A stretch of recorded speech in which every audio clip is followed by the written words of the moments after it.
Jumpa lagi, masih bersama dengan Ibu, masih di Indonesia Asik ya. Di video ini Ibu akan menjelaskan mengenai pola kalimat. Namun sebelumnya Ibu jelaskan dulu mengenai kalimat. Karena sebelum kalian dijelaskan mengenai pola kalimat, terlebih dahulu kalian paham betul dengan kalimat yang menjadi dasarnya ya, supaya kita sepaham dalam materi ini. Ibu jelaskan dulu mengenai kalimat ya. Pengertian dari kalimat itu sendiri merupakan kumpulan kata-kata atau suatu bahasa yang terdiri atas dua kata atau lebih yang memiliki suatu pengertian dan pola intonasi akhir ya. Jadi sebuah kalimat ini setidaknya memiliki subjek dan predikat. Kalimat dalam wujud lisan ini biasanya diucapkan dengan suara yang naik turun atau bisa juga keras lembut atau di sela jeda dan diakhiri dengan sebuah intonasi akhir ya. Oke, kita masuk pada ciri-ciri dari kalimat. Ibu rasa kalian paham ya dengan ciri-ciri kalimat ya. Nah, ciri-ciri kalimat ini yang pertama biasanya diawali dengan huruf kapital dalam sebuah kalimat ya, dan diakhiri dengan sebuah tanda titik ataupun tanda tanya atau juga tanda seru. Selain itu, ciri yang kedua ini mengandung setidaknya satu subjek dan predikat. Lalu ciri yang ketiga dapat berdiri sendiri meskipun tidak ditambah dengan kalimat yang lengkap ya. Masuk pada unsur-unsur kalimat ya. Unsur-unsur kalimat yang pertama yaitu adalah subjek. Subjek ialah bagian kalimat yang menandai apa yang dinyatakan oleh si penulis. Subjek ini biasanya berfungsi membentuk sebuah kata benda, bisa juga frasa atau frasa kata benda atau kata kerja ya. Nah, seperti pada contoh ini ya. Misalnya, Sueb sedang bersepeda ya. Sueb ini sebagai subjek ya, dan ini masuk pada fungsi subjek sebagai kata benda. Ini dalam bentuk rumusnya ya. Atau bisa atau berikutnya misalnya contoh yang kedua, pacar Sueb ya, itu subjek, manis ya. Nah, subjek di sini berfungsi sebagai frasa kata benda. Atau contoh yang ketiga, bersepeda, hobi Sueb ya. Bersepeda ini adalah subjek. Nah, subjek di sini berfungsi sebagai kata kerja ya. Oke, ada lagi ciri-ciri dari subjek ya. Ciri-ciri subjek yang pertama ini adalah jawaban atas pertanyaan apa atau siapa. Lalu yang kedua disertai kata itu. Ciri yang ketiga dari subjek ini didahului kata bahwa.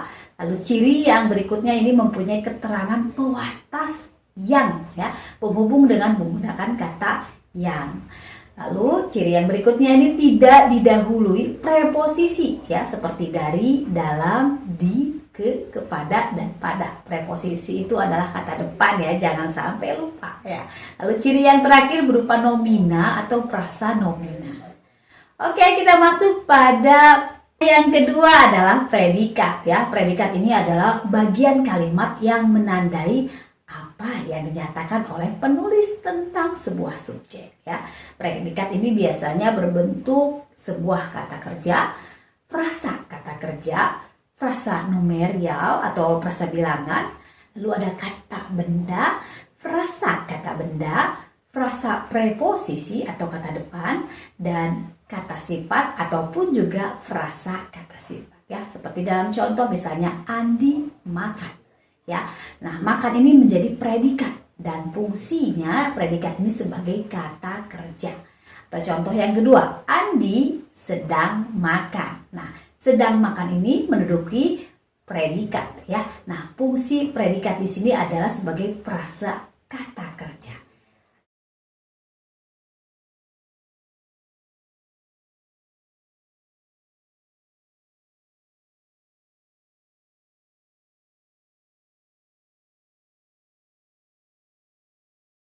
Berikutnya Adi pengusaha. Pengusaha di sini sebagai predikat dan fungsi predikat di sini sebagai frasa kata benda ya. Atau misalnya contoh yang lainnya, Andi pengusaha properti ya. Pengusaha properti ini sebagai predikat. Predikat di sini berfungsi sebagai frasa kata benda ya. Dan masih banyak lagi contoh yang lainnya. Oke, masuk pada ciri-ciri predikat. Ciri-ciri predikat yang pertama ini adalah jawaban atas pertanyaan mengapa atau bagaimana. Lalu ciri yang kedua dapat berupa kata adalah ataupun ialah. Lalu ciri yang ketiga dapat diingkarkan yang diwujudkan oleh kata tidak ya. Jadi setiap predikat ini selalu dapat diingkarkan dengan kata tidak. Lalu yang berikutnya, ciri yang terakhir dapat disertai kata-kata aspek atau modalitas seperti telah, sudah, sedang, belum, akan, ingin, hendak, mau, dan lain sebagainya ya. Oke, berikutnya yang ketiga adalah objek ya. Objek ialah bagian kalimat yang melengkapi sebuah kata kerja. Jadi objek bisa berbentuk sebuah kata benda ataupun prasa kata benda. Bagian kalimat ini terletak setelah predikat berkata kerja aktif transitif ya. Misalnya terdiri dari kan, akhiran i ataupun awalan me ya. Oke, contohnya misalnya Agil menyayangi Soraya. Agil menyayangi ini sebagai predikat, Soraya ini adalah sebagai objek. Objek di sini berfungsi sebagai kata benda. Nah, contoh yang kedua, Agil memerankan sang pangeran. Memerankan sebagai predikat, sang pangerannya adalah objek ya. Objek di sini berfungsi sebagai frasa kata benda. Oke, ciri-ciri dari objek. Ibu akan jelaskan dulu mengenai ciri-ciri dari objek. Ciri yang pertama, ini langsung di belakang predikat. Biasanya setelah predikat baru objek ya. Lalu dapat menjadi subjek jika kalimatnya dipasifkan. Lalu ciri yang ketiga, tidak didahului oleh preposisi ya, tidak didahului oleh kata depan. Dan ciri yang terakhir ini didahului kata bahwa ya. Lalu berikutnya, yang keempat, pelengkap ya. Pelengkap atau komplement sering disamakan dengan objek. Namun ya perlu diperhatikan, pelengkap itu tidak sama sebenarnya dengan objek. Kenapa? Karena biasanya kalau objek ini bisa ya posisinya berubah ya jika dipasifkan. Namun pelengkap tidak bisa ya. Jadi pelengkap ini mengikuti suatu predikat yang berimbuhan ber, ter, beran, berkan, dan kata-kata khusus ya seperti merupakan, berdasarkan, dan menjadi ya.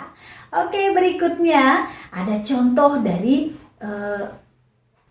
pelengkap ya. Contoh yang pertama, Agil bertubuh kekal ya.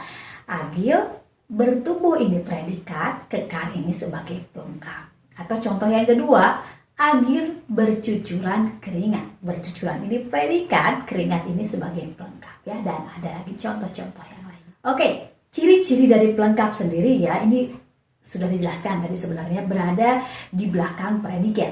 Ciri ini sama sebenarnya dengan objek. Perbedaannya, objek langsung di belakang predikat, sedangkan pelengkap ini masih bisa disisipi oleh unsur lain ya. Misalnya disusupi oleh objek sendiri ya.